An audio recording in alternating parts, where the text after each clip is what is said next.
கழக செயலாளர் ஸ்டாலின் ஐயா அவர்களுக்கு வணக்கம். ஐயா, என் பேர் நிர்மலா, என் கணவர் பெயர் சத்யராஜ். ஐயா, நான் சுருக்கமாக பேசிக்கிறேன். ஐயா, என் கணவர் 20 வயது முதல் 40 வயது வரை கட்சிக்காக உழைத்திருக்கார். ஒரு நாள் கூட என்னையோ என் குடும்பத்தையோ அவங்க கவனித்தது கிடையாது. இந்த புதுக்கோட்டை மாவட்டத்தில் அவ்வளோ துணிச்சலா, அவ்வளோ போராட்டமாக தனிநபராக நின்று நம்ம கட்சிக்காக போராடின ஒரே ஆள் மலையூர் சத்யா அப்படின்னு எல்லா தலைவருக்குமே தெரியும். மலையூர் சத்யானால முடியாத விஷயம் எதுவுமே கிடையாதுன்னு எல்லா கட்சி தலைவருக்கும் தெரியும். ஐயா, இன்னைக்கு நான் என்ன உங்ககிட்ட கேட்குறேன் அப்படின்னா, நான் நிறையா பொறுமையாக இருந்துட்டேன். ஐயா, இன்னைக்கு கணவர் இறந்து 4 to 5 மாதம் ஆச்சு.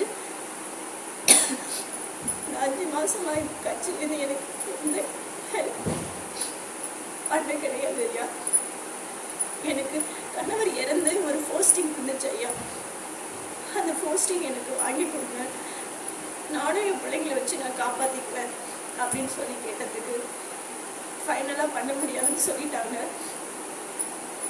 நான் விட்டுட்டு ரொம்ப கோவப்படுங்க.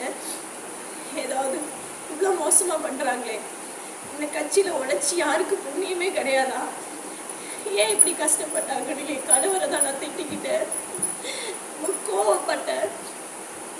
ஏன் என்ன ரீசன் அப்படின்னா, இந்த என் பையன் ஃபஸ்ட்டு பிறந்த நாளுக்கு ஒரு மீட்டிங் நடந்துச்சு, பொதுக்கூட்டம் ஒன்று நடந்து நம்ம கட்சிக்காரவங்களாம் அரெஸ்ட் பண்ணி ஒரு மண்டபத்துக்கு வச்சுருந்தாங்க.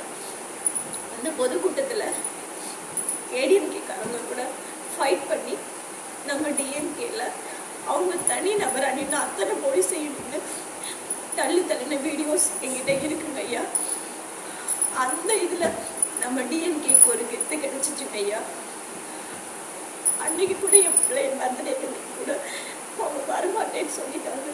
அரெஸ்ட் பண்ணி மண்டபத்தில் வச்சுருக்கேன். ஒரு நாள் ஃபுல்லாக ஃபோனே எடுக்கலைங்க. ஐயா, அந்த நைட்டுக்கு எங்கள் அம்மா இறந்துட்டாங்க. எங்கள் அம்மா டெத்தானது கூட அவங்க வரல.